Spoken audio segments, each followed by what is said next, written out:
தமிழ் மக்களுடைய மனதை கவர நம்முடைய முயற்சித்து அதில் மீண்டும் தோல்வியுற்றிருக்கிறார் கருணாநிதி. தகுதி இல்லாம உட்கார வச்சனால கரண்ட் கட்டலாம் வந்து.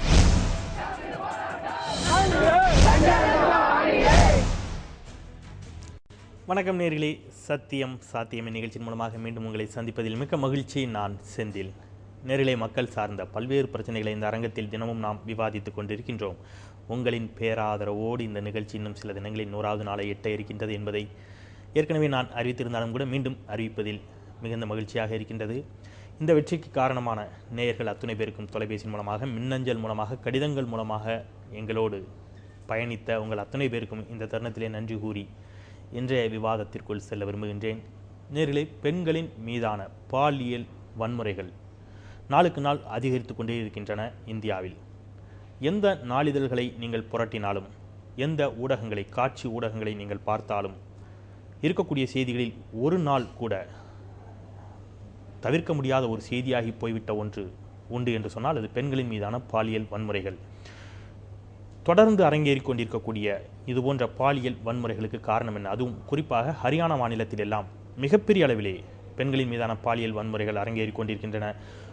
மிக குறிப்பாக ஒடுக்கப்பட்ட தலித் சமூகத்தைச் சேர்ந்த பெண்களின் மீதான பாலியல் வன்முறைகள் மிக அதிக அளவில் நடைபெற்றுக் கொண்டிருக்கின்றது என்று சமூக ஆர்வலர்களும் பெண்களுக்கு ஆதரவான அமைப்பைச் சேர்ந்தவர்களும் இன்றைக்கு கருத்துக்களை தெரிவித்து போராடி கொண்டிருக்கக்கூடிய ஒரு சூழலில் ஹரியானாவில் நடைபெற்ற சில சம்பவங்களை தொடர்ந்து, பெண்களின் மீதான பாலியல் வன்முறை சம்பவங்களை தொடர்ந்து அந்த மாநிலத்தைச் சேர்ந்த தரம்வீர் கோயல் என்ற ஒரு காங்கிரஸ் பிரமுகர் ஒருவர் தெரிவித்திருக்கக்கூடிய கருத்து இன்னும் மிகப்பெரிய ஒரு கோபத்தை மக்கள் மத்தியில் ஏற்படுத்தியிருக்கின்றது.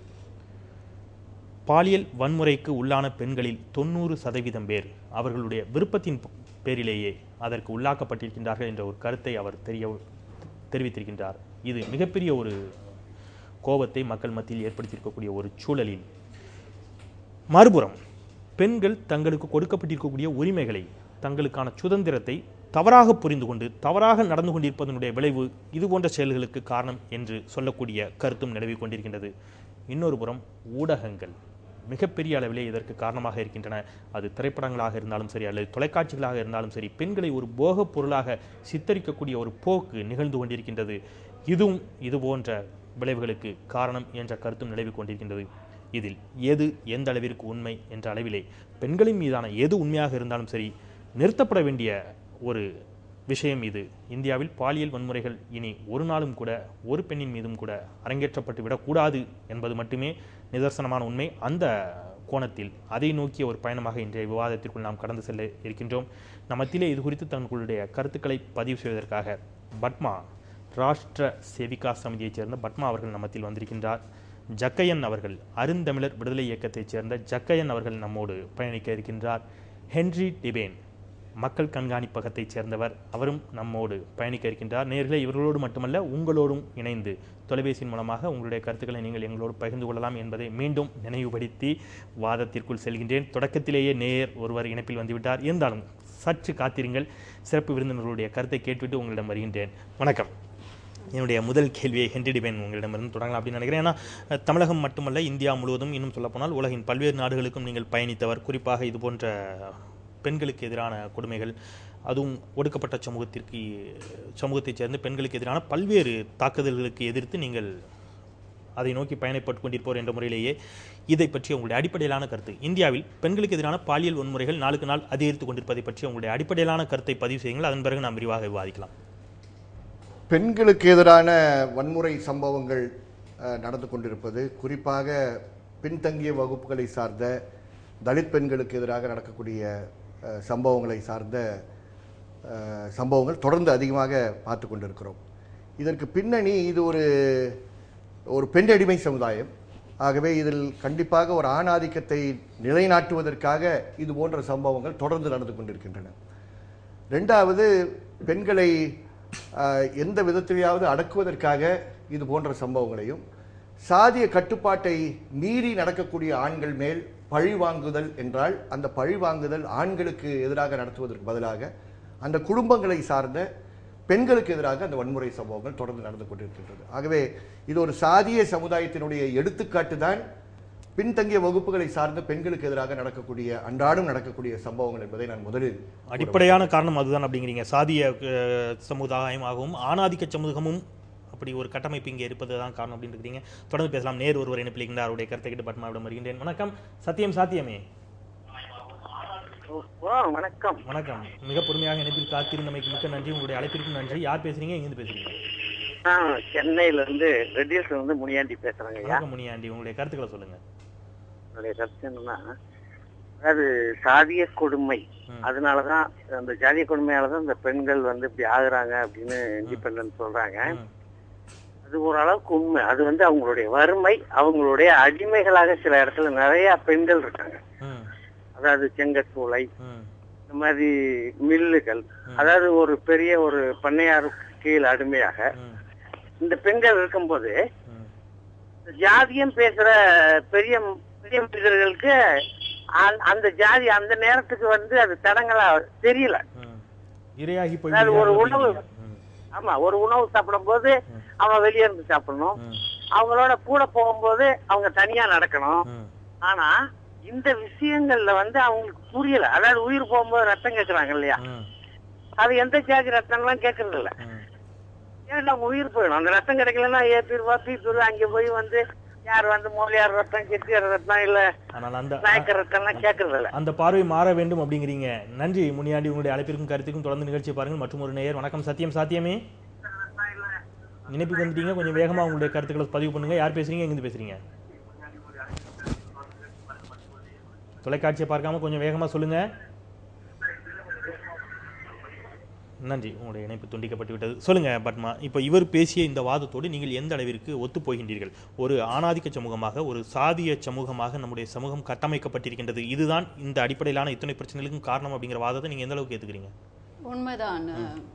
எப்பவுமே ஆண்கள் வந்து பெண்கள் மேல ஆதிக்கம் செஞ்சுட்டு இருக்கிறதுன்றது இருந்துட்டு தான் இருக்கு, பழைய காலத்துல இருந்து இருந்துட்டு தான் இருக்கு. ஆனா நான் என்ன நினைக்கிறேன்னா, இப்போ இந்த பெண்கள் அந்த ஆண்களோட மனைவிமார்கள் இருக்காங்க இல்லையா, அவங்களுக்குலாம் அது தெரியாம இருக்குமா? அப்படி மனைவிமார்களால அதை கண்ட்ரோல் பண்ண முடியாது. சப்போஸ் வேற லேடியோட இது மாதிரி இருந்தா எப்படி அந்த லேடி வந்து இன்னும் அந்த ஹஸ்பண்டோட வாழ முடியும்? அது தெரியாம தான் நடக்குதா? அது வந்து she can always control the husband. அது ஒண்ணு. அப்புறம் இன்னொன்னு என்னன்னாக்கா, நம்ம சமுதாயத்துல இப்போ அது வந்து எந்த சமுதாயமா இருக்கும் நடக்குது. ஒரு பர்டிகுலர் சமுதாயத்தை அதை என்னால ஏத்துக்க ஒடுக்கப்பட்ட சமூகத்திற்கு மீது அப்படிங்கிறது கிடையாது. பொதுவா எல்லா சமூகத்தின் பெண்களின் மீதும் பெண்கள் எங்கன்னா சான்ஸ் கிடைச்சா எல்லா சமூகம். அப்போ வந்து யாரு மேபி இந்த வில்லேஜ்ல ஒரு இடத்துக்கும் தெரியும், அவர் சொன்ன மாதிரி அந்த இன்னொரு ஆணுக்கு எல்லாம் பெண் கிட்ட. ஆனா எல்லா இடத்துலயும் அப்படிதான் நடக்குதுன்னு சொல்ல முடியாது. ட்ரெயின்ல போகும்போது கூட நடந்திருக்கு இப்போ மைசூர்ல. அதனால இப்ப யாரு ஜாதி அதே மதம் இதெல்லாம் கூட யாருக்குமே தெரியாது. அதனால எப்பவுமே அந்த ஆண்கள் வந்து பெண்கள் மேல ஆதிக்கம் செலுத்துறது இருந்துட்டு தான் இருக்கு. அதுக்கு வந்து நிறைய காரணங்கள் இருக்கு. ஒரு பர்டிகுலர் காரணம் சொல்ல முடியாது, ஹண்ட்ரட்ஸ் ஆஃப் ரீசன்ஸ். அது ஒன்று வந்து நம்ம தேசத்தை பொறுத்த வரைக்கும் ரொம்ப ஆன்மீகமா இருந்த தேசம். அப்போ வந்து பயம் இருந்தது, நம்ம தப்பான வழியில போனா நமக்கு இந்த பாவம் வரும் அதெல்லாம். இப்போ அதெல்லாம் தொடச்சாச்சு, அதெல்லாம் பகுத்தறு அதெல்லாம் தொடச்சு போட்டோம். இன்ஃபேக்ட் பார்க்க போனா நான் என்ன நினைப்பேன், எப்பவுமே அதை சொல்லுவேன், ராவணன் வந்து சீதையை தூக்கிட்டு போனா கூட சீதையோட பர்மிஷன் இல்லாம ராவணன் தொடலை. ஏன்னா பர்மிஷன் இல்லாம தொடக்கூடாதுன்றது நம்ம தர்மம். அந்த மாதிரி உயர்ந்த தர்மம் அந்த தேசத்துல இருந்திருக்கு. மனைவியே இருந்தா கூட ஹஸ்பண்டுக்கு வந்து மனைவி அதை ஒத்துக்காம ஒரு உறவு பிடிச்சிக்க கூடாது, அதுதான் தர்மம். அப்படி அந்த உயர்ந்த தர்மம் இந்த தேசம் வந்து இப்போ அந்த தர்மத்தெல்லாம் மறந்துட்டனால இந்த மாதிரி எல்லாம் ஆயிட்டு இருக்கு. அதனால நம்ம வந்து ஆன்மீகத்துக்கும் நிறைய இம்பார்ட்டன்ஸ் கொடுக்கணும். ஆன்மீகத்திற்கு கொடுக்கக்கூடிய முக்கியத்துவம் குறைந்து கொண்டிருப்பது தான் இதற்கெல்லாம் காரணம் அப்படிங்கிறீங்க. சொல்லுங்க ஜாக்கேன், இரண்டு பேருடைய கருத்தையும் கேட்டுக்கிறீங்க. ஒருவர் சாதிய கட்டமைப்புகள் தான் பிரச்சனை காரணம் என்கிறார். ஒரு குறிப்பிட்ட சமூகத்தின் மீது மட்டும் இது நடைபெறவில்லை, எல்லா சமூகத்தின் மீதும் பெண்களின் மீது நடைபெறுகின்றது. ஆனால் அதற்கு காரணம் அப்படிங்கிறது இன்றைக்கு இது போன்ற விஷயங்கள், பகுத்தறிவு தான் இன்றைக்கு மிகப்பெரிய ஒரு பகுத்தறிவு என்று சொல்லி கடவுள் நம்பிக்கை இல்லாமல் போனதான் ஒரு காரணங்கிறாங்க இல்லையா? இந்த வாதத்தை நீங்க எந்த அளவுக்கு ஏற்றுக்க முடியுது? இல்லை, நம்முடைய சமூகத்தை பொறுத்த மட்டும் வந்துட்டு பெண்கள், தலித்துகள் இந்த இரண்டு பேரையுமே அடிமைகளாக பாவிக்கின்ற ஒரு மனோநிலை நம்முடைய சமூகத்துக்கு இருக்கிறது என்று சொன்னால், அதனுடைய அடிப்படை இந்து சமூகத்தினுடைய உளவியல் சார்ந்த விஷயம். இன்றைக்கு மனு தர்மம் என்று சொல்லக்கூடிய இந்து சமூகத்தினுடைய அடிப்படையாக இருக்கின்ற மனு தர்மம், அது பெண்களையும் தலித் மக்களையும் ஒரு பொருட்டாகவே கருதுவதில்லை. அது பெண்களை, தலித்துகளை ஒரு பொருளாக, ஒரு மனிதர்களாக அவர்கள் நடத்துவது இல்லை. அவர்களுக்கான உணர்வுகள் இருக்கிறது, அவர்களுக்கான மாண்பு இருக்கிறது, அவர்களுக்கான மரியாதை இருக்கிறது என்பதை பற்றியெல்லாம் இந்த சமூகம் கவலைப்படுவதே இல்லை. ஆக அந்த உளவியல் சார்ந்த இன்றைக்கு அந்த சொல்லுகிற ஆன்மீகம் என்று சொல்லக்கூடிய அந்த விஷயம், அந்த ஆன்மீகம்தான் இந்த பெண்ணடிமைக்கும் தலித்துகளை அடிமையாக நடத்துகின்ற போக்கிற்கும் அடிப்படையாக இருந்தது என்பதுதான் என்னுடைய வாதம். இன்னும் சொல்லப்போனால் இன்றைக்கு நாம் பல செய்திகளை பார்க்கிறோம். அவர்கள் சொன்னது மாதிரி கடவுள் மறுப்பு அல்லது பகுத்தறிவு வளர்ந்தது என்பதை விட இன்றைக்கு ஆன்மீகவாதிகள் செய்கின்ற இந்த லீலைகள், பெண்களுக்கு எதிராக நடக்கின்ற, இன்றைக்கு நம்ம பல பத்திரிகைகளை பார்த்துட்டு இருக்கோம். பிரேமானந்தா சாமியாரிலிருந்து இன்றைக்கு இருக்கின்ற நித்யானந்தா வரை எல்லாருமே வந்துட்டு என்னன்னா ஒரு ஆன்மீகவாதிங்கிற போர்வையில் அவர்கள் நடத்துகின்ற அந்த லீலைகள் மிகப்பெரிய ஒரு கொடூரமா இருக்கு. ஆகவே உங்க கருத்துல ஏதோ மாறுபடுறாங்கன்னு நினைக்கிறேன். இல்ல அவங்களே சொல்லிட்டாரு, போர்வைன்னு சொல்லிட்டாரு. அவங்கள உண்மையாக ஆன்மீகவாதிகள். இப்ப ராமகிருஷ்ண விவேகானந்தா இருந்திருக்காங்க, அவங்களோட நித்யானந்தெல்லாம் நம்ம சேர்க்க கூடாது. ஒருத்தர் போலிகள் இருக்கிறாங்க, இல்லைன்னு சொல்லல. அதனால எல்லா ஆன்மீகவாதிகளையும் ஒன்னா நம்ம நினைச்சிட கூடாது. அவருடைய கருத்து இப்போ ஒருவேளை இப்படி எடுத்துக்கலாமோ நினைக்கிறேன்.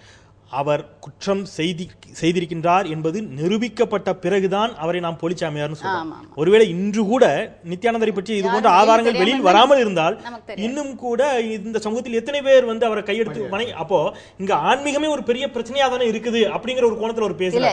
ஆன்மீகமும் கூட ஒரு பிரச்சனையாக போய்விட்டது அப்படிங்கிற ஒரு வாதத்தை வச்சிருக்கிறாரு. நிஜமாக பகுத்தறிவு வளர்ந்ததுனால அதுன்னு சொன்னாங்க. பகுத்தறிவு என்பது வளர்ந்ததுனாலதான் இன்றைக்கு தமிழகத்துல, இந்தியாவில் பெண்கள் ஓரளவுக்காவது வெளியே வர முடிஞ்சிருக்கு. பகுத்தறிவு இல்லைன்னா அதுக்கான வாய்ப்புகள் இல்லை. தொடர்ந்து பேசலாம். என்டிடிபி ஏதோ சொல்ல முயற்சிக்கின்றார். நம்ம நேர் ஒருவருடைய கருத்தை கேட்டு ஐயா உங்ககிட்ட வரேன். வணக்கம் சத்தியம் சாத்தியமே சார். வணக்கம் சார். வணக்கம். யார் பேசுறீங்க, எங்க இருந்து பேசுறீங்க?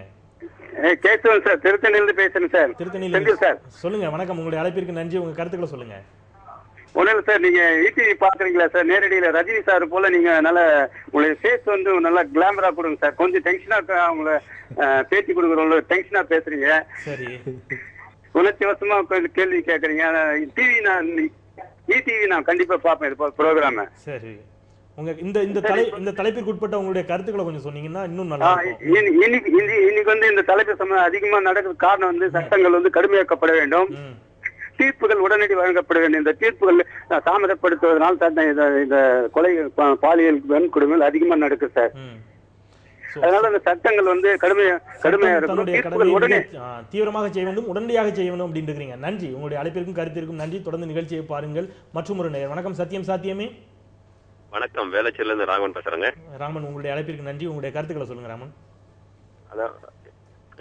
ராகவன் மன்னிக்கணும். சொல்லுங்க, உங்களுடைய கருத்துக்களை சொல்லுங்க ராகவன். அதாவது ஜாதிய கொடுமைகள் இங்க தமிழ்நாட்டுல குறைஞ்சிருக்கு. ஏன்னா இப்போ நடந்திருக்கு. ஏன்னா அந்த தலித் அமைப்புல நல்லா வெகுவாக அவங்களோட போராட்டத்தை முன் வச்சு இன்னைக்கு எவ்வளவு குறைச்சிருக்காங்க. தமிழ்நாடு பொறுத்த அந்த குற்றங்கள் குறைஞ்சுதான் இருக்கு. ஒரிசா, ஹரியானா, உத்தரப்பிரதேசம் போன்ற மாநிலங்கள் அது மாதிரி இருக்கு. அதுக்கு நான் என்ன சொல்றேன்னா, மத்திய அரசு நல்ல கடுமையான ஒரு தண்டனை வழங்கக்கூடிய சட்டங்களை உருவாக்கி அதை செயல்படுத்தினாதான் இது மாதிரி ஒரு கொடுமைகள் குறைக்க முடியும் அப்படிங்கிறீங்க. நன்றி. நன்றி ராகவன். உங்களுடைய அழைப்பிற்கும் கருத்திற்கும் தொடர்ந்து நிகழ்ச்சியை பாருங்க. சொல்லுங்க டிவைன். இப்போ இரண்டு பேருடைய வாதங்கள், நேயர்களினுடைய வாதங்கள். ரெண்டு பேரும் கொண்டு வந்து அந்த வாதத்திலிருந்து நான் கொண்டு போக விரும்புறேன். அதாவது நீதிமன்றங்களுடைய செயல்பாடுகள், நீதித்துறையினுடைய செயல்பாடுகள், நீதிபதிகளுடைய பார்வை, இதெல்லாம் பெண்கள் சார்ந்த பார்வையாக ஒரு பார்வை கண்டிப்பாக மாற வேண்டும். தொடர்ந்து நீதிமன்றங்களில் வேகமாக தீர்ப்பளிப்பது, வேகமாக விசாரணை நடத்துவது, பாதிக்கப்பட்ட அந்த பெண்களுக்கு முறையான பாதுகாப்பு அளிப்பது, அவர்களுடைய விசாரணையை முறையாக இன் கேமராவில் நடத்துவது, தீர்ப்புகளை வேகமாக கொடுப்பது, அவர்களுக்கு பாதுகாப்பு அளிப்பது, அவர்களுக்கு வழக்கு பதிவு செய்த நாளிலிருந்து உச்ச நீதிமன்ற தீர்ப்பின்படி அவர்களுக்கு வழக்கறிஞர்களை ஏற்பாடு செய்து தொடர்ந்து அவர்களுக்கு பக்கத்திலே இருந்து அவர்களுக்கு ஊக்கமளிக்கக்கூடிய வழக்கறிஞர்களை ஏற்பாடு செய்வது, இது எல்லாமே நீதித்துறையினுடைய பொறுப்பு. நீதித்துறை இந்த பொறுப்பு செய்யாத பட்சத்தில் கண்டிப்பாக தாமதமாக வழக்குகள் நடத்துவதும், ஆண்டாண்டு காலம் நீதிமன்றத்துக்கு இந்த பெண்கள் சென்று நிற்க வேண்டிய ஒரு சூழல், அவங்களுடைய குடும்ப சூழல் மாறுகின்றது. அவங்களுடைய ஸ்டேட்டஸ், அக்கரன்ஸ் நடந்த நேரத்தில் இருக்கக்கூடிய ஸ்டேட்டஸ் வேற, நீதிமன்றத்துக்கு வரும்போது ஸ்டேட்டஸ் மாறுது போன்ற விஷயங்கள் எல்லாமே கண்டிப்பாக பெண்களுக்கு எதிராக நீதிமன்றங்கள் செயல்படுகிறது என்ற குற்றச்சாட்டிற்கு நீதிமன்றங்கள் பதில் சொல்ல வேண்டிய ஒரு கடமை இருக்கு. நீதிமன்றங்களும் விசாரணை அதிகாரிகளும் ப்ராசிக்யூட்டர்ஸ் இவங்க எல்லாருமே வேகமாக செயல்பட வேண்டிய ஒரு நிர்பந்தம் கண்டிப்பாக கொண்டு இருக்குது அப்படிங்கிறீங்க. நீதித்துறையினுடைய செயல்பாட்டை பற்றி பேசுகிறேன். இப்போ பேசிய ஒரு நேர் ஒரு கருத்தை முன் வச்சிருக்கிறார். நீங்கள் தமிழகத்தை ஒப்பிடுகின்ற பொழுது மற்ற மாநிலங்களை ஒப்பிடுகின்ற பொழுது தமிழகத்தில் மிக குறைவாக இருக்கின்றது அப்படிங்கிற ஒரு வாதத்தை வைத்தார் என்று சொன்னால், நீங்கள் இந்த ஆன்மீகம் சார்ந்த விஷயங்களை சொல்லுகின்ற பொழுது இயல்பாக ஒரு சந்தேகம் வருகின்றது. தமிழகத்தை விட வட மாநிலங்களில் ஆன்மீகம் சார்ந்த நாட்டங்கள் அதிகமாகவே இருக்கின்றன. ஆனால் அங்குதான் இது போன்ற குற்றங்கள் மிக அதிக அளவில் நடைபெற்றுக் கொண்டிருக்கின்றன. இன்றைக்கு நாம் பேசிக் கொண்டிருக்கக்கூடியதற்கான காரணமாக அமைந்த அந்த ஹரியானால கூட பார்த்தீங்கன்னா அத்வானிஜி அவங்க சொன்னார் ஒரு தடவை, இவங்களுக்குலாம் வந்து தூக்கு தண்டனை வரைக்கும் கொடுக்கலான்ட்டு, பெண்களை பலாத்காரம் பண்ணா தூக்கு தண்டனை வரைக்கும் கொடுக்கலான்னு சொல்லிட்டு. அப்போ காங்கிரஸ் வந்து அது வேண்டான்னு அப்படின்னு சொன்னாங்க. ஸோ நான் நினைக்கிறேன் அந்த மாதிரி இவர் சொல்றதுல இருந்து இப்போ தூக்கு தண்டனை வரைக்கும் கூட கொடுக்கலாம். அது மாதிரி குற்ற சட்டங்கள் ரொம்ப கடுமையானா இல்ல, நீங்கள் பேசுவது பிரச்சனைக்கு பிறகு என்ன செய்ய வேண்டும் அப்படிங்கறத பத்தி, பிரச்சனை வராமல் இருப்பதற்கான விஷயங்களை பேசுகின்ற பொழுது இல்ல, நான் என்னோட கேள்வி முழுசா கூட முடிச்சிடறேன். இப்போ இங்கே இது போன்ற பகுத்தறிவு இயக்கங்கள், சமூக நீதி இயக்கங்கள் நடைபெற்ற காரணத்தினால்தான், பெண்கள் ஓரளவிற்கு கல்வி அறிவை பெற்ற காரணத்தினால்தான், மன தைரியத்தினுடைய விளைவாகத்தான் இன்றைக்கு தமிழகத்தில் இது குறைவாக இருக்கிறது அப்படிங்கிற ஒரு விஷயம். எல்லாருமே கல்வி அறிவும் வந்து ஆன்மீகத்தை மிஸ்கைட் பண்ணிக்கிறாங்க. பகுத்தறிவுனாக்க இப்ப சொல்ற பகுத்தறிவு வேற. நான் சொல்ற பகுத்தறிவுனாக்க அந்த மாதிரி பேசி பேசி ஆன்மீகத்தை கழிச்சிட்டோம்னா, ஆன்மீகன்ற ஒரு பயம் இருந்திருக்கும்ல. இப்போ ஒரு சொல்லிட்டா, இப்ப நான் சொல்றேன் இந்த மாதிரி தப்பு பண்ணா உனக்கு நெக்ஸ்ட் ஜென்மத்தில் இது மாதிரி பிறப்ப அப்படின்னா எவ்வளவு பயம் இருக்காரு. நான் தப்பு பண்ண கூட நான் நினைக்கிறேன்ல. இப்ப அதெல்லாம் இல்ல, நெக்ஸ்ட் ஜென்மம் குறிப்பிடுவதற்கு மன்னிக்கணும், அடுத்த ஜென்மத்தில் கிடைக்கக்கூடிய தவறை நினைத்தால் பயப்படுவான் அப்படின்னு சொல்றீங்க. ஆனா இப்ப நீங்க கொஞ்ச நேரத்துக்கு முன்னாடி சொன்னீங்க தூக்கு தண்டனை என்று இருந்தால் பயப்படுவான்னு சொல்றீங்க. இல்ல, இந்த ஜென்மத்தில் இருக்கக்கூடிய தூக்கு தண்டனையை பற்றியே பயப்படாவிட்டால் அடுத்த ஜென்மத்தில் இருக்கக்கூடிய விஷயத்தை எப்படி பயப்படுவாங்க நினைக்கிறீங்க? இல்லையே, இருக்கதா இருந்தா தான பயப்படுவாங்க. அப்படி ஒன்று கொண்டு வந்தால் கூட பயப்படுவாங்கன்னு நினைக்கிறீங்களா? இருக்கதானே செய்யணும். தூக்கு தண்டனை நம்ம மாட்டினா நமக்கு செத்து போற யாருக்கும் உயிர் மேல ஆசை இருக்கும். கடுமையான சட்டங்கள் கொண்டு வந்தால் பயப்படுவாங்க. சட்டங்கள் கொண்டு வரணும், உண்மை. இப்போ எல்லாமே ஆனாலும் நீங்களே சொன்னீங்க, ஒரு தப்பு வந்து நடந்துட்ட பிறகு வேணா நமக்கு வந்து தண்டனை கொடுக்க முடியும். தப்பை தடுக்கிறதுக்கு நான் ஆன்மீகம் சொல்றேன். தப்பு நடந்துட்ட பிறகு நீங்க தண்டனை கொடுக்கலாம், அது மாட்டலாம், மாட்டாமையும் போகலாம். ஆனா நல்ல ஒழுக்கங்கள் எல்லாம் மாரல் வேல்யூஸ் வந்து ஸ்கூல்ல எல்லாம் இருக்குன்னா சொன்னா, ஸ்கூல் போகாத ஆளுங்க இவங்க எல்லாம் பண்றாங்க. அப்போ அந்த ஆன்மீகம்னாக்க இப்போ நம்ம நீங்கள் சொல்கின்ற இந்த கலாச்சாரம் போன்ற விஷயங்கள் இங்கே எந்த அளவிற்கு குறைந்திருக்கின்றது அப்படின்னு நினைக்கிறீங்க? இப்போ கலாச்சாரம் இல்ல அப்படிங்கிற ட்ரெஸ் கோடே நம்ம பார்த்தா லேடிஸ் வந்து எவ்வளோ மாறி இருக்காங்க. இப்போ ஃபார் எக்ஸாம்பிள் இன்னைக்கே நான் இந்த டாபிக் சொல்லிட்டு போய் 4-5 பேர்கிட்ட சும்மாவே பேசினேன். என்னனால இப்படி நடக்கணும், எல்லாருமே ட்ரெஸ்ஸிங்காக தான் சொன்னாங்க. டீச்சர் கிட்ட பேசினேன், எங்க டிரைவர் கிட்ட பேசினேன், இன்னொரு நீங்க ஏதாவது பாயிண்ட் கொடுங்க எதனா, சும்மா அப்படி கேட்டேன். எல்லாரும் இப்போ இருக்கிற ட்ரெஸ்ஸிங் தான் வந்து தூண்டுது, ஆண்களுக்கு வந்து தூண்டுது. இந்த ட்ரெஸ்ஸிங் அதுவே வந்து அவங்களுக்கு தூண்டுறது, சீக்கிரமா அவங்க உணர்ச்சி வசப்படுற மாதிரி ட்ரெஸ் பண்ணிக்கிறாங்க. ட்ரெஸ் கோட் கூட இட்ஸ் ஆல்சோ எ மேட்டர். கலாச்சாரத்தினோட ஆமா. தொடர்ந்து உங்க கருத்துல எந்த அளவிற்கு அவங்க மாறுபடுறாங்கன்னு தெரியல. பேசலாம். நேர் ஒரு இணைப்பில் இருக்கின்றார். வணக்கம். சாத்தியமே. வணக்கம் சார், நான் சங்கரங்கோயில இருந்து அமிர்தமணி பேசுறேன். சங்கரங்கோயிலிருந்து அமிர்தமணி. சொல்லுங்க உங்களுடைய கருத்துக்களை. ஐயா, சட்டங்கள் கலைக்கப்படணும். அடுத்து விருப்பமில்லாத ஒரு பெண்ணோட கற்பழிப்புங்கிற ஒரு நிலை வரும்போது அந்த ஆண் உறுப்பை கண்டிப்பா கட் பண்ணுவாங்க. அப்படி ஒரு சட்டம் கொண்டு வந்தாதான் இந்த முறைக்கு கண்டிப்பா தீர்வு கிடைக்கும். நன்றி. உங்களுடைய அழைப்பிற்கும் கருத்திற்கும் நிச்சயமாக நீங்கள் சங்கரங்கோயிலிருந்து அழைக்கின்றீர்களா, சவுதி அரேபியாவிலிருந்து அழைக்கின்றீர்களா அப்படிங்கிற ஒரு சந்தேகமே வந்துருச்சு. அந்த அளவிற்கு மிக கடுமையான சட்டங்கள் தேவைன்னு சொல்லிக்கிறீங்க. நன்றி. மற்றும் ஒரு நேயர். வணக்கம். சாத்தியமே. வணக்கம்மா. யார் பேசுறீங்க, எங்கிருந்து பேசுறீங்க? லைன்ல நின்னுட்டு இருக்கேனேப்பா. வந்துட்டீங்க. நான் லைன்ல உட்கார்ந்துட்டு இருக்கேன், நீங்க நின்னுட்டு இருக்கீங்க. நான் செந்தில். இணைப்புக்கு வந்துட்டீங்க. உங்களுடைய அழைப்பிற்கு நன்றி. உங்க கருத்துக்களை சொல்லுங்க. பேசலாமா? நான் பேசு. அம்மா, இணைப்புக்கு வந்துட்டீங்க. தொலைக்காட்சியை பார்க்காம பேசுனீங்கன்னா பேசிடுறேன். சரிங்க. வணக்கம்ங்க, நான் அண்ணாநகர்ல இருந்து பேசுறேன். உங்க பேரு? வேல்விழி. சொல்லுங்க வேல்விழி, உங்களுடைய கருத்துக்களை சொல்லுங்க. நான் அதாவது இது நடக்கிறது வந்து செய்யறது வந்து மேஜரா ஆண்கள் தான். அந்த ஆண்கள் செய்யும் போது அவங்களுக்கு உடனே அவங்க மனைவியோ மகளோ இல்ல அம்மாவோ யாரோ ஒரு பெண்ணுக்கு தெரிஞ்சிருக்கும். அவங்க எல்லாம் எப்ப வெளியே வராங்களோ, வெளியே வந்து இவன் இப்படி செய்யறான், பண்றது தப்பு, நம்மளோட பிளட் ரிலேஷனா இருந்தா கூட இவங்களை தண்டிக்கணும்னு என்னைக்கு வராங்களோ அன்னைக்கு இந்த இதெல்லாம் சுத்தமா அழிஞ்சிருங்க. சட்டங்கள் ஒருபுறம் இருந்தாலும் கூட அந்த குடும்பத்தை சேர்ந்தவர்கள் அது போன்ற ஆண்களை ஒதுக்கி தள்ள வேண்டும் அப்படிங்கிறீங்க. நிச்சயமாக நன்றி. உங்களுடைய அழைப்பிற்கும் கருத்து இருக்கும். சொல்லுங்க ஜெகன். இப்ப இவங்க சொன்ன இந்த ஆன்மீகம் சார்ந்த விஷயங்களில் நீங்க எந்த அளவுக்கு ஒத்து போறீங்க? கலாச்சாரம், ட்ரெஸ் கோடை பத்தி பேசுறாங்க இல்லையா? ட்ரெஸ் கோட்ல நீங்க எந்த அளவுக்கு ஒத்து போக முடியுது உங்களால? இல்லை, உடை சார்ந்த விஷயங்களை பொறுத்த மட்டும் வந்துட்டு அவங்கவுங்க விருப்பப்படி தான் அணிய முடியும். ஆண்களுக்கு விருப்பப்படி அவங்க அணிவதற்கு சுதந்திரம் இருக்கும் பொழுது பெண்களுக்கு வந்து விருப்பப்படி அணிவது வந்து நம்ம வந்து நீங்கள் இப்படி தான் அணியணும் அப்படின்னு சொல்லி சொல்கிறது வந்து சரியான விஷயம் இல்லை. அவங்க எப்படி இருக்கணும்னு சொல்லி அவங்க தான் வந்து முடிவு பண்ணணும். இன்னொரு விஷயம் என்னென்னா, அது மற்றவங்களே பாதிக்கிற ஒரு ஒரு அந்த அளவுக்கு வரக்கூடிய ஒரு நிலைமையாக இருக்கும்போது மற்றவர்கள் பெற்றோர்கள் இருக்கிறாங்க, எல்லா பெண்களும் குடும்பத்திலிருந்து தான் வர்றாங்க. அப்படிங்கும்போது நிச்சயமாக பெற்றோர்கள் சொல்லுவாங்க. அதனால் வந்து உடை என்பது ஒரு பெரிய விஷயமாக நான் பார்க்குறேன். இதில் வந்து அடிப்படை வந்துட்டுனா மனோரீதியான சிந்தனை, அவருடைய உளவியல் சார்ந்த விஷயம். பெண்கள் தானே, நம்மளை என்ன செய்ய முடியும் இவங்களால என்கிற அந்த ஒரு ஆதிக்க சிந்தனை என்பது இருக்கிறதுனால தான் இவங்க வந்து துணிந்து இந்த மாதிரியான இதில் வந்து ஈடுபடுறாங்க. அதுலேயும் பார்த்தீங்கன்னா ஒரு நபர் 2 நபர் ஒரு நபராக இருக்கும்போது கொஞ்சம் யோசிப்பான். ஒரு 4-5 பேர் நண்பர்கள் சேர்ந்துட்டாங்கன்னா அது வந்து ஒரு கூட்டு கற்பழிப்புக்கான ஒரு இதாக மாறிடுது. அதனால் வந்து இதில் வந்து ஒரு கூட்டு சிந்தனை, 2வது ஆதிக்க சிந்தனை, இந்த 2 விஷயங்களுமே வந்துட்டு பெண்களை வந்துட்டு ஒரு போகப் பொருளாக இன்னைக்கு மீடியாக்கள் காட்டுகின்ற உண்மையாகவே சொல்லப்போனால் இந்த மாதிரியான விவாதங்கள்லாம் கூட வந்து ரொம்ப ஒரு பெரிய பிரயோஜனமாக இருக்குது. ஏன்னா வந்து இந்த மாதிரியெல்லாம் எங்கேயும் பார்க்க முடியலை. இன்றைக்கி பார்த்தீங்கன்னா எப்படியோ நிகழ்ச்சிகள் போயிட்டுருக்கு. பெண்களை வந்து ஒரு நுகர்வு பொருளாக, ஒரு போகப் பொருளாக அவர்களை வந்து ஒரு பயன்படுத்தக்கூடிய பொருளாகத்தான் பார்க்குறது. ஆண்கள் அணியக்கூடிய உள்ளாடைகளுக்கு கூட பெண்களை விளம்பரத்தில் நடிக்க வைக்கக்கூடிய மோசமான சூழலுக்கு இன்றைக்கு சமூகம் தள்ளப்பட்டு கொண்டிருக்கிறது. டிபெண்ட் நீங்க சொல்லுங்க. இப்போ இவங்க சொன்ன ட்ரெஸ் கோடில் நீங்க ஏன்னா பல நாடுகளுக்கு சென்றவர்கள், இந்த ட்ரெஸ் கோடுக்கு வர்றதுக்கு முன்னாடி இந்த ஆன்மீகம் சார்ந்த விவாதம் கொஞ்சம் போயிட்டு இருந்தது. நிச்சயமா இந்த ஆன்மீகம் சார்ந்த விவாதம் போயிட்டு இருந்த காரணத்திலான கூறுகிறேன், இன்று பள்ளிகளில் சமத்துவம் சார்ந்த பாடங்களே கிடையாது. ஆணும் பெண்ணும் சமம், இந்த ஆதிக்க சமுதாயம், ஆண் ஆதிக்க சமுதாயத்தில் வந்து ஆணும் பெண்ணும் சமம் என்ற ஒரு பாடநூல், ஒரு மனித உரிமை பாடநூல், பெண்கள் சம உரிமை பாடநூல், ஆண்களும் பெண்களும் பசங்களும் பெண்களும் வகுப்பறையில் வந்து நாங்கள் சமம் என்ற அந்த கருத்து இருக்கு பாருங்க, அது மலராத ஒரு சமுதாயமாக இந்த சமுதாயம் பார்த்துட்டு இருக்கோம். வெவ்வேறு விஷயங்களில் வளர்ச்சிகள்லாம் நடந்துகிட்டு இருக்கு. வெவ்வேறு பள்ளிகளில் வந்து புதிய புதிய பாடங்கள்லாம் கொண்டு வரும்பொழுது சமத்துவம் சார்ந்த ஒரு கல்வி, மனித உரிமைகள் சார்ந்த ஒரு கல்வி ஒரு சின்ன வயதிலிருந்து அவர்களுக்கு கொண்டு செல்லப்பட்டால் கண்டிப்பாக இந்த ஆண்களும் பெண்களும் எதிர்காலத்தில் வித்தியாசமான ஆண்களாக, வித்தியாசமான பெண்களாக, அநீதிகளுக்கு எதிராக குரல் கொடுக்கக்கூடிய பெண்களாக அவர்கள் கண்டிப்பாக வருவார்கள். ஆகவே அது இல்லை என்பதை நான் வலியுறுத்த விரும்புகிறேன். அது கண்டிப்பாக வர வேண்டும். ஏன்னா நீங்க பிரிவென்டிவ் சைட் சொல்லுங்க. 2வது கொடூரமான சட்டங்கள்னு சொல்லும்போது கொடூரமான தண்டனைகளை பற்றி நான் கூறவில்லை, விசாரணை முறையை பற்றி பேசினேன். ஏன்னா இது வந்து முழுமையாக நீதித்துறை பொறுப்பெடுக்க வேண்டிய ஒரு விஷயம்.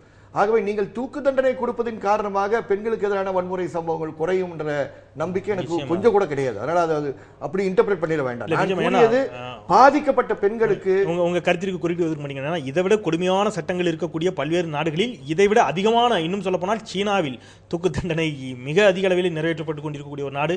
அங்குதான் மிக அதிக அளவில் இது போன்ற குற்றங்கள் நிகழ்ந்து கொண்டிருக்கின்றன அப்படிங்கிறது சில புள்ளி விவரங்கள் சொல்லுகின்ற பொழுது அதை பற்றி நம்ம பேச வேண்டியிருக்கு. உதாரணத்துக்கு மருத்துவ பரிசோதனை, இப்போ ஒரு பாலியல் வன்முறை நடந்திருக்கக்கூடிய வழக்குல அதற்கு பின்பு அந்த பெண் படுகின்ற பாடு இருக்கு பாருங்க. மருத்துவமனைக்கு செல்வது, மருத்துவமனையில் அவர்களை விசாரிக்க மறுப்பது, 2 நாள் காத்திருன்னு சொல்வது, இதெல்லாம் ரொம்ப கொடூரமான வன்முறை அந்த பெண்ணுக்கு எதிராக. ஆகவே இதையெல்லாம் ஒழுங்கு செய்ய வேண்டிய பொறுப்பு நீதித்துறையுடைய பொறுப்பு. பொதுவாகவே எப்பொழுதும் நம்ம வந்து மற்றவர்களை குற்றம் சாட்டி பழக்கப்பட்டவர்கள். நீதித்துறையை குற்றம் சாட்டுவது, நீதித்துறையை கேள்வி கேட்பது போன்ற விஷயங்களில் நாம் இறங்கினால்தான் வேகமான நீதி பெண்களுக்கு கிடைக்கக்கூடிய ஒரு வாய்ப்பு கிடைக்கும். வேகமான சரியான தீர்ப்புகள் கிடைப்பதற்கு வாய்ப்புகள் இருக்கு. இந்த பாதுகாப்பு அந்த பாதிக்கப்பட்ட பெண்களுக்கு நாம் கண்டிப்பாக கொடுக்க வேண்டிய அவசியம் இருக்கு.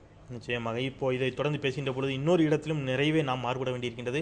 பொதுவாக மிக அதிக அளவிலே தலித்துகளுக்கு எதிரான பாலியல் வன்முறைகள் தான் அதிகம் என்ற இடத்திலும் பத்மா மாறுபட்டிருந்தார். பொதுவாக பெண்களுக்கு எதிராக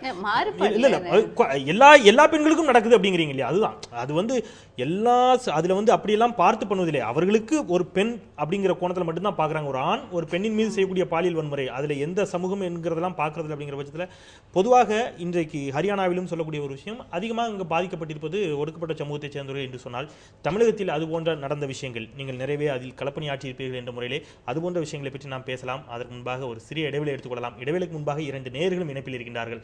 வணக்கம். சாத்தியமே வணக்கம். ரொம்ப நேரம் லைன்ல இருக்க சார். நீண்ட நேரமாக இணைப்பில் இருந்தமைக்கு மிக்க நன்றி. இணைப்புக்கு வந்துட்டீங்க, சொல்லுங்க உங்களுடைய கருத்துக்களை. அதிராம்படத்துல இருந்து இருக்க சார் பேசுறோம். சொல்லுங்க உங்க பேரு, உங்க கருத்துக்கள். ஆமா சார், என் பேர் காதர் சாஹிப் சார், அதிராம்பட்டத்துல இருந்து. சொல்லுங்க உங்க கருத்துக்களை சொல்லுங்க. பெண்களுடைய ட்ரெஸ் தான் சார் ஃபர்ஸ்ட் வந்து ஆண்களை வந்து கவர் வந்து பெண்களுடைய ட்ரெஸ். அவங்க ட்ரெஸ் ஒழுக்க கட்டுப்பாடு இருந்தா எந்த பிரச்சனையுமே வராது. நம்ம நாட்டுல வந்து அவங்க பாலியல் பலாத்காரம் செய்யப்படுறது குறையும். 2வது வந்து நம்ம நாட்டுல வந்து சட்டத்தை வந்து அதாவது இதாட்ட பலாத்காரம் செஞ்சா முதல்ல இல்லைன்னு சொல்ற மாதிரி உள்ள காலகட்டமா இருந்துச்சு. இன்னைக்கு நவீன முறையில டாக்டர்கள் வந்து நான் செய்யலன்னு சொன்னாலும் நிரூபிக்கக்கூடிய சயின்டிஸ்ட் கண்டுபிடிச்ச டிஎன்டி டெஸ்ட் எல்லா டெஸ்டும் வந்துருச்சு. இப்போ ஒரு ஆண் இல்லைன்னு சொன்னாலும் அவன் செஞ்சாங்கிற நிரூபிச்சிடலாம், அந்த பெண்ணு இறந்தாலும்.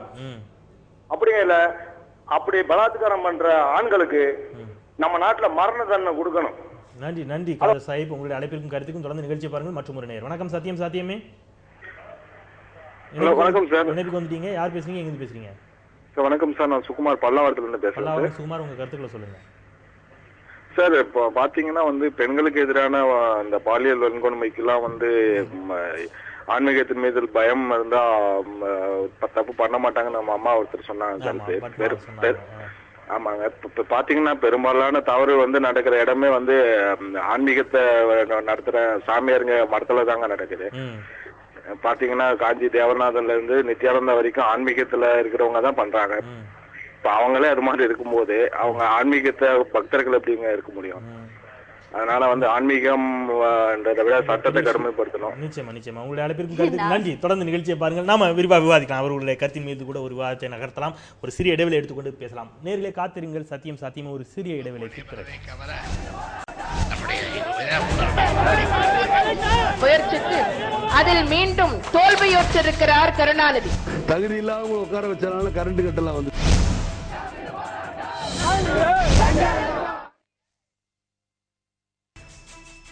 தமிழ் மக்களுடைய மனதை கவர முயற்சித்து அதில் மீண்டும் தோல்வியுற்றிருக்கிறார் கருணாநிதி. தகுதி இல்லாம உட்கார வச்சாலும் கரண்ட் கட்டலாம் வந்து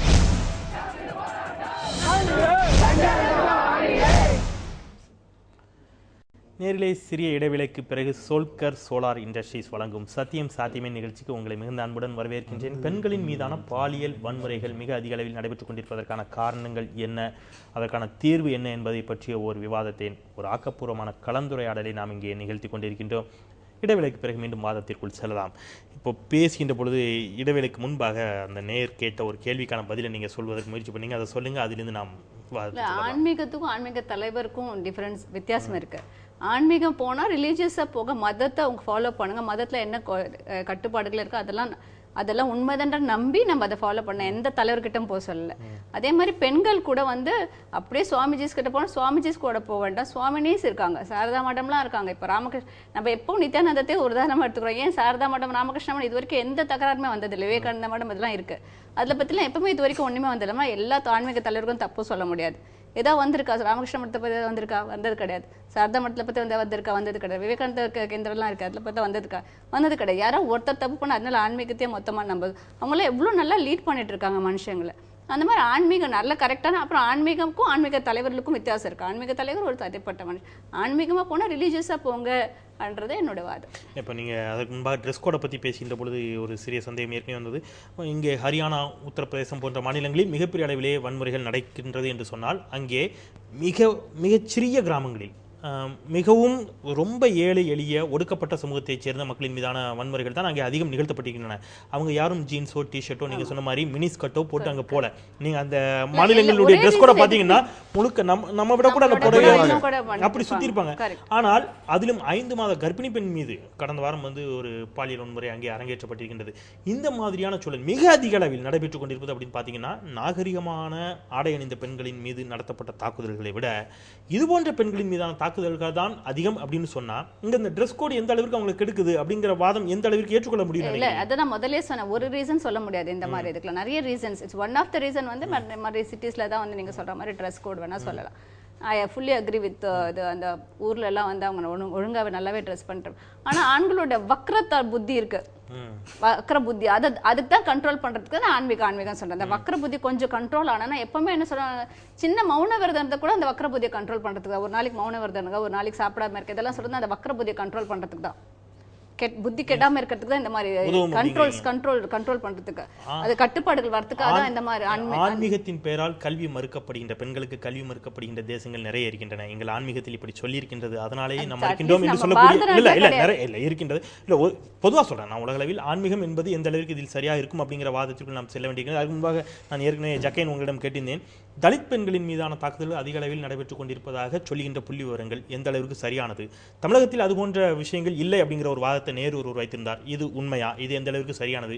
இந்த தலித்திய பார்வையில் நீங்கள் இது போன்ற தாக்குதல்களை எப்படி பார்க்கின்றீர்கள்?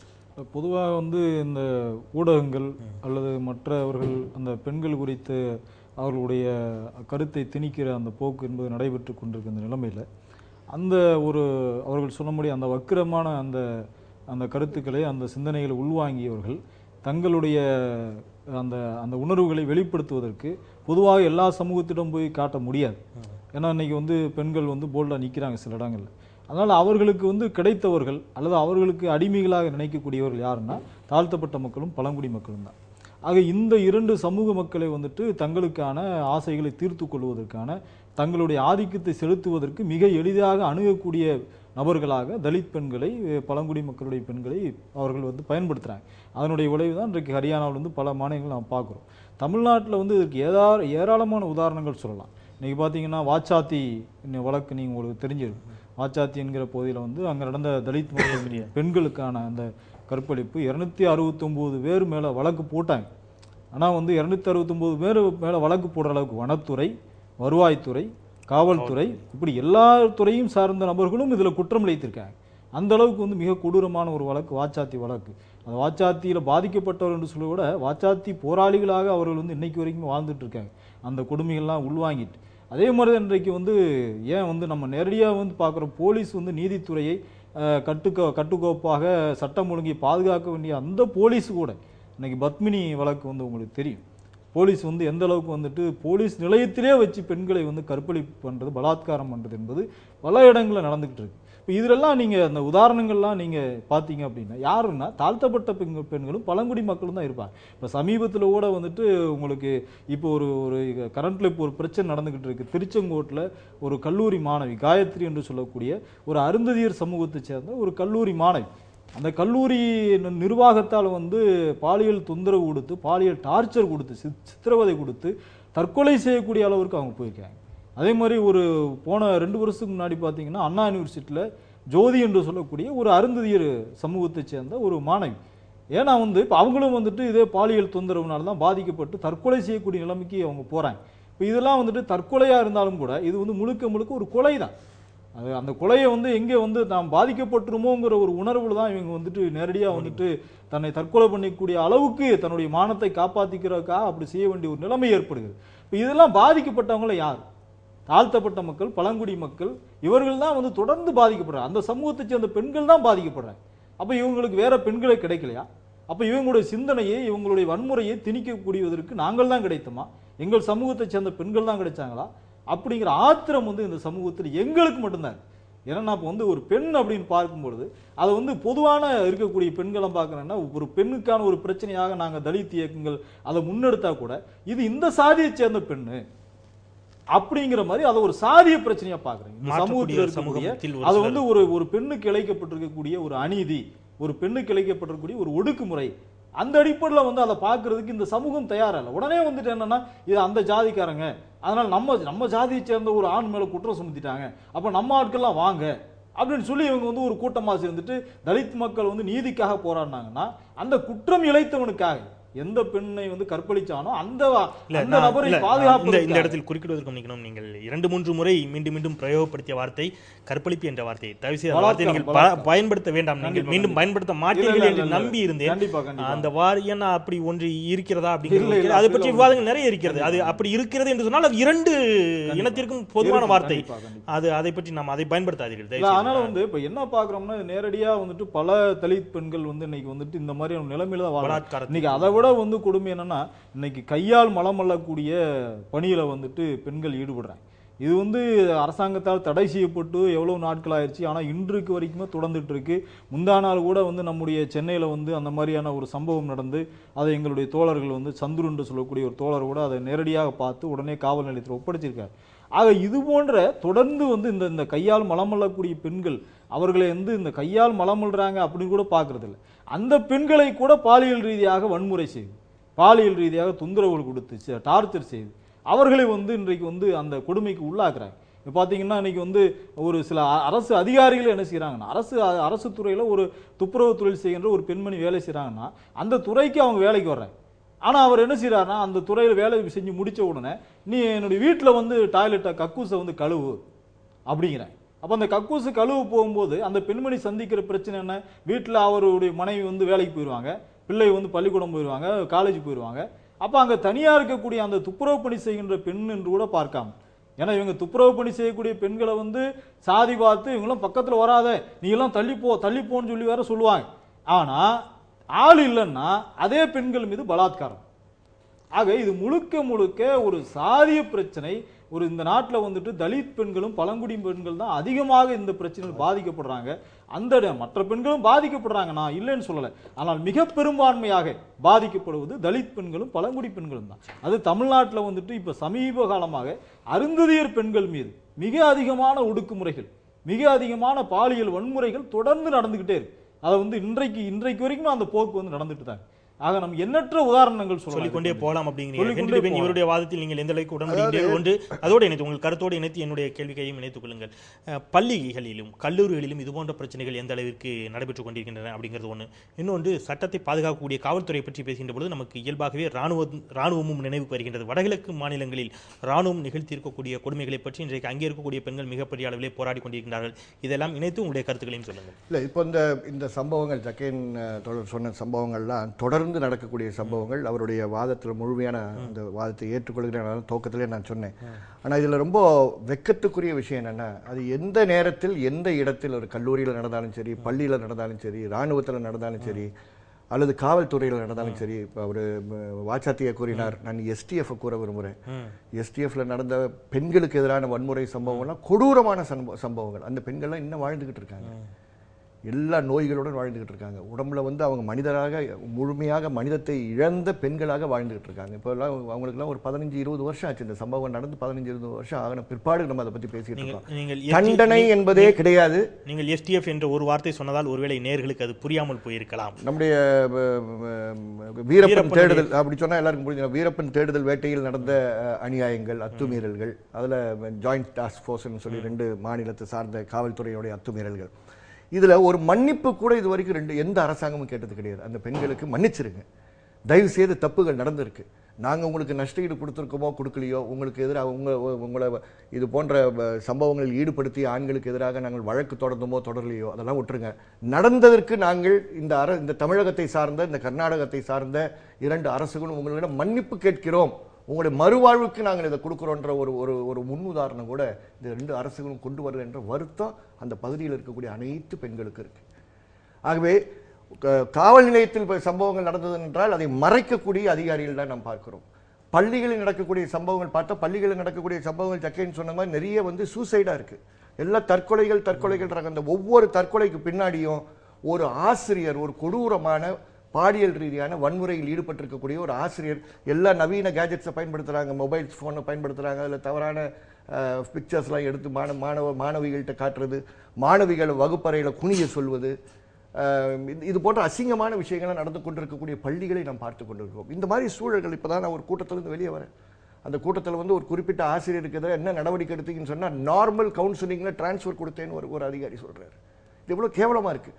அதனால் பெண்களுக்கு எதிரான வன்முறை சம்பவங்கள் சார்ந்த விவாதங்கள் போயிட்டு இருக்கும் பொழுது அதிகாரத்தில் இருக்கக்கூடியவர்கள், பொறுப்பாக இருக்கக்கூடியவர்கள், நிறுவனங்களுக்கு பொறுப்பாக இருக்கக்கூடியவர்கள், துறைகளுக்கு பொறுப்பாக இருக்கக்கூடியவர்கள், வெவ்வேறு இன்ஸ்டிடியூஷன்ஸுக்கு பொறுப்பாக இருக்கக்கூடியவர்கள் இது போன்ற சம்பவங்கள் நடக்கும் பொழுது கடுமையாக நடவடிக்கை எடுப்பவர்களாக அவர் மாறினால்தான் இது குறைவதற்கு வாய்ப்பு இருக்கு. இது நீதிமன்றத்தை பற்றி ஏற்கனவே பேசிட்டோம். ஆனால் நிறுவனங்களுக்கு பொறுப்பாக இருக்கக்கூடியவர்கள், துறைகளுக்கு பொறுப்பாக இருக்கக்கூடியவர்கள் அவர்களும் கடுமையாக பணியாற்ற வேண்டிய இந்த கல்லூரி சம்பவம் அவர் கூறியது, வெவ்வேறு பள்ளிகள் நடக்கக்கூடிய சம்பவங்களை நாம் பார்க்கும்பொழுது அனைவரும் அந்த நேரத்தில் அமைதியாகி விடுகிறார்கள். இது காவல்துறை சம்பந்தமான ஒரு விஷயம் என்று விடுகிறார்கள். இது காவல்துறை சம்பந்தமான ஒரு விஷயம் கிடையாது. துறைகளில் நடந்தால் துறை ரீதியான நடவடிக்கைகள் நம்மளுக்கு கண்டிப்பாக தேவை. துறைகளில் நடந்திருந்ததுன்னா அந்த துறைகளில் ஆண்களும் பெண்களும் சமமாக பணி செய்கின்ற ஒரு இடம் இருந்ததுன்னா ஆண்கள் அந்த இடத்தில் பணி செய்கின்ற பெண்களை மதிக்கிறார்களா, அந்த மதித்து நடந்து கொள்கிறார்கள், அவர்களுக்கு எதிராக பாகுபாடு சம்பவங்கள் அந்த நிறுவனங்களில் அந்த பணி செய்கின்ற இடங்களில் இருக்கிறதா என்பதை முன்ஜாக்கிரதையாக பார்க்கின்ற ஒரு மெத்தட் இருந்தால் தான் அந்த ப்ரிவென்ஷன் ஆஸ்பெக்ட் வந்து கவர் ஆகும். இல்லைன்னா நீங்க அதை நார்மல் கிரிமினல் சிஸ்டத்தோட தொடர்ந்து போய்கொண்டே இருக்கும் அப்படிங்கிறீங்க. இந்த இடத்துல ஊடகங்களின் பங்கை பற்றி நாம் நிச்சயமாக பேச வேண்டியிருக்கின்றது. நாம் ஊடகம் விவாதித்தாலும் கூட ஊடகங்கள் செய்யக்கூடிய தவறை நிச்சயமாக சுட்டிக்காட்ட வேண்டியிருக்கின்றது. பட்மா, ஊடகங்கள் எந்த அளவிற்கு பெண்களை போகப் பொருளாக பார்க்கின்றது அப்படிங்கிற குற்றச்சாட்டு தொடர்ந்து வைக்கப்படுகின்றது. ஊடகங்களுடைய தவறு இதில் எது அப்படின்னு நினைக்கிறீங்க? இதில் ஊடகங்கள் எதை திருத்திக் கொள்ளணும், சரி செய்து கொள்ளணும் அப்படின்னு நினைக்கிறீங்க? ஊடகங்கள் எல்லா இடத்துலையுமே ஹீரோ வர்ஷிப் இருக்கு. எல்லாம் ஹீரோ தான். பெண்ணாக்கா வந்து நல்லா ட்ரெஸ் பண்ணிட்டு அது மாத்திரம் தான் அவளோட ரோலே. அங்கே அவள் ட்ரெஸ் சின்ன ஒரு கம்பேரிங் பண்ணுற லேடி கூட ட்ரெஸ்ஸிங் வந்து வர மாதிரி இருந்தால் தான் நம்ம ஏதோ லைக் பண்ணுற மாதிரி நினச்சிக்கிறாங்க. நிச்சயமாக வந்து அது ரொம்ப நிறைய இடத்துல இது நடக்கும்போது நீங்கள் சொல்கிற மாதிரி டிவியில் கூட ஒரு சாதாரண அட்வர்டைஸ்மெண்ட்டு கூட ஆண்மனை பற்றிய அட்வர்டைஸ்மெண்ட் கூட பெண்கள் வந்து அவன் மேலே விழுற மாதிரிலாம் காட்டுறாங்க. மிக மோசமான விளம்பரங்கள் நிறைய இருக்கு. இதுக்கெல்லாம் வந்து என்ன கவர்மெண்ட் ரெஸ்பான்சிபிள் இல்லை, நம்ம என்ஜிஓஸ் ஏதாவது பேசினோமா எடுத்துக்கலாம். அது விஷயத்துலாம் எடுத்துக்கிறது நிறைய இருக்கு. ஒரு சென்ட்டு கூட வந்து அப்படியே எல்லாம் காட்டுறாங்க. அது வந்து ரொம்பவே முக்கியமான விஷயம். அவங்க என்ன சொல்றது, அந்த அட்வர்டைஸ்மெண்ட்ஸு, சினிமா, சாதாரண கம்பேரிங் பண்ணுற லேடி நிற்கிற விதம், அவள் பண்ணிக்கிற ட்ரெஸ்ஸு எல்லாமே வந்து லேடிஸை வந்து போக பொருளாக தான் காட்டுறாங்க. அதில் வந்து ஒரு மாறுபாடும் இல்லை, ஒரு சேஞ்ச் ஆஃப் ஒப்பீனியனும் இல்லை. இந்த ஊடகங்களை பற்றிய உங்களுடைய பார்வை, நாம் நிகழ்ச்சியினுடைய இறுதி பகுதிக்கு வந்திருக்கிறோம். ஊடகங்களை பற்றிய பார்வையோடு இணைத்து உங்களுடைய இறுதியான கருத்துக்களை தொகுத்து சொல்லுங்கள். இந்த பிரச்சனையை பற்றி நிறைவே பேசியிருக்கிறோம். பிரச்சனைக்கு தீர்வு என்று நீங்கள் நினைப்பீர்கள் என்று சொன்னால் எதை நினைக்கின்றீர்கள்? பிரச்சனைக்கு தீர்வு என்பது என்னை பொறுத்த மட்டும் வந்துட்டு இப்போ தாழ்த்தப்பட்ட மக்களுடைய வன்கொடுமைகள் நடக்கும் பொழுது சட்டத்தில் ஒரு பிரிவு என்னன்னா, தாழ்த்தப்பட்ட மக்கள் தங்களுக்கு தேவை என்று அவர்கள் நினைத்தால் அவர்களுக்கு ஆயுதம் வைத்துக் கொள்ளலாம் என்கிற ஒரு உரிமை இருக்கிறது. ஆனால் எங்கேயும் கொடுக்கப்படுறதில்லை, சட்டத்தில் அப்படி இருக்கு. அது மாதிரி பெண்களை பொறுத்த மட்டும் வந்து அவர்களுக்கு துப்பாக்கி கொடுக்க வேண்டும். பெண்கள் தங்களுக்கு வந்து இந்த இடத்துல வந்து எனக்கு பாதுகாப்பு இல்லை அப்படிங்கிற உணரக்கூடிய ஒரு நிலைமையில அவர்களுக்கு துப்பாக்கி போன்ற ஆயுதங்கள் கொடுப்பது உண்மையாகவே இந்த சமூகத்துக்கு ஒரு அச்சத்தை ஏற்படுத்தும். இல்ல குறிப்பிடுவதற்கு மன்னிக்கணும், இது எந்த அளவிற்கு நடைமுறை சாத்தியம் நினைக்கிறீங்க? இதனால் எந்த அளவுக்கு பிரச்சனைகள் ஏற்படும்? இது எந்த அளவிற்கு தவறாக பயன்படுத்தக்கூடிய வாய்ப்பு இல்லைன்னு நினைக்கிறீங்க? தவறாக பயன்படுத்தக்கூடிய வாய்ப்புகள் நிறைய இருக்குது. அதற்கான சில ஒழுங்குமுறைகள், கட்டுப்பாடுகள் என்பது விதிக்கலாம். ஆனால் பெண்களுக்கு தங்களை பாதுகாத்துக் கொள்வதற்கு ஒரு ஆயுதம் வழங்கப்படும் என்கிற அந்த ஒரு நம்பிக்கை ஒண்ணு பொது சமூகத்துக்கு நிச்சயம். ஏன்னா இதுல வந்து மிக பாதிக்கப்படுவது தாழ்த்தப்பட்ட பழங்குடி மக்களாக இருக்கிறதுனால அவர்கள் கிராமப்புறங்கள்ல பழங்குடி மக்கள்லாம் வீடுகள்லாம் பார்த்தீங்கன்னா எங்கேயாவது ஒரு 4 வீடு 5 வீடு தான் இருக்கு, காட்டுக்குள்ள இருக்கு. அவர்களுக்கு என்ன பாதுகாப்பு இருக்கு சொல்லுங்க? இங்கிருந்து போகக்கூடிய போலீஸ்காரர் துப்பாக்கியோட போறாரு, அவர்களுக்கு என்ன பாதுகாப்பு இருக்கு? ஆக மக்களுக்கு, குறிப்பாக பெண்களுக்கு ஆயுதம், அதாவது துப்பாக்கி போன்ற ஆயுதங்கள் வைத்துக் கொள்வதற்கு ஒரு வாய்ப்பை இந்த அரசாங்கம் ஏற்படுத்தி கொடுத்தால் பொது சமூகத்திற்கு ஒரு அச்சம் ஏற்படும். ஒன்று. இரண்டாவது, இங்க இருக்கின்ற ஊடகங்கள், இன்றைக்கு கூட வந்து இந்த நான் சொன்ன ஏற்கனவே திருச்செங்கோடு கல்லூரி மாணவி காயத்ரியினுடைய பிரச்சனையில அந்த சம்பந்தப்பட்ட நிர்வாகத்தின் மீது நடவடிக்கை எடுக்க வேண்டும் என்று சொல்லி எங்களுடைய சமூகத்தைச் சேர்ந்த இயக்கங்களே போராடி கொண்டிருக்கிறார்கள். இன்றைக்கு ஆதித்தமிழர் பேரவை போன்ற அமைப்புகள் கூட போராடி கைது செய்கிறார்கள். ஊடகங்கள் என்ன செய்கிறார்கள்னா, அந்த பெண் எதற்காக தற்கொலை செய்து கொண்டால் அவருடைய பின்னணி என்பது என்ன, இவர்கள் எதற்காக போராடுகிறார்கள் என்பதை பற்றியெல்லாம் அவர்கள் பதிவு செய்வது இல்லை, கவலைப்படுவது இல்லை. இவர்கள் செய்கின்ற போராட்டத்தை அது வன்முறையாக சித்தரிப்பது, அது நியாயத்துக்காக நடத்தினாலும் கூட ஒரு சில இடங்களில் சில வன்முறைகள் ஏற்படலாம். ஆனால் அதை பெரிதளவு அதை பூதாகரப்படுத்தி இது இவர்கள் இப்படித்தான் இருப்பார்கள் என்பதை போன்ற ஒரு காட்சியை சித்தரிக்கிறார்கள். இது மிக மிக வன்மையாக கண்டிக்கத்தக்கது. ஊடகங்களுடைய பார்வை ஒரு சமூகத்தின் மீது அக்கறையோடு பார்க்க வேண்டும், ஒரு தாயுள்ளத்தோடு பார்க்க வேண்டும். பெண்களாக இருக்கட்டும், தலித் மக்கள், பழங்குடி மக்களாக இருக்கட்டும், இவங்க இந்த செக்டாரை பொறுத்த மட்டில் ஊடகங்கள் ஒரு அக்கறையோடு தங்களுடைய கருத்துக்களை பதிவு செய்தால் உண்மையாகவே அது இந்த சமூகத்திற்கு பயனுள்ளதாக. நன்றி ஜெகன். இறுதியான உங்கள் கருத்துக்களை சொல்வதற்கு முன்பாக இந்த கேள்வி இணைத்துக் கொண்டு உங்கள் கருத்துக்களை சொல்லுங்கள் என்று நம்முடைய தரம்வீர் கோயல், ஹரியானா மாநிலத்தைச் சேர்ந்த ஒரு காங்கிரஸ் பெண்கள் சொல்லியிருக்கக்கூடிய கருத்து, பாலியல் பலாத்காரத்திற்கு உட்படுகின்ற பெண்களில் பெரும்பாலானோர் அவர்களுடைய சம்மதத்தால் தான் அதில் ஈடுபடுகின்றார்கள், அதன் பிறகு குற்றச்சாட்டு வைக்கின்றார்கள் என்பது போன்ற ஒரு கருத்தை வெளியிட்டிருக்கின்றார். நிச்சயமாக மிக அபத்தமான கருத்தாகத்தான் இருக்கின்றது. அதையும் இணைத்துக் கொண்டு முக்கிய பொறுப்புகளில் இருப்பவர்கள் இதுபோல் தொடர்ச்சியாக பேசக்கூடிய இந்த பார்வையும் இணைத்து உங்களுடைய கருத்துக்களை முதல்ல அதை கண்டனம் செய்யணும். அதனால நான் முதலே சொன்னேன், பொறுப்பில் இருக்கக்கூடியவர்கள், அரசியல்வாதிகளாக இருக்கட்டும், துறை ரீதியாக பொறுப்பாக இருக்கக்கூடியவர்களாக இருக்கட்டும், அவர்களுடைய பதில்கள், இது போன்ற சம்பவங்கள் நடக்கக்கூடிய பதில்கள்லாம் ஆணாதிக்க சமுதாயத்தினுடைய சிந்தனைகளை வெளிப்படுத்துகின்ற குரல்களாக தான் அந்த குரல்கள் இருக்கின்றன. எந்த அது ஆடைன்னு சொன்னாலும் சரி, இல்லை அவங்களுடைய ஒப்புதலோட நடக்குதுன்னு சொன்னாலும் சரி, இதெல்லாம் அந்த சிந்தனையோட வருது. ரெண்டாவது, இது மாற வேண்டும் என்றால் அதிகமாக பெண்கள் இருக்கக்கூடிய இடங்களில் எல்லாம் பெண்களை பலப்படுத்துகின்ற கல்வி திட்டங்களை கொண்டு செல்ல வேண்டிய அவசியம் இருக்கு.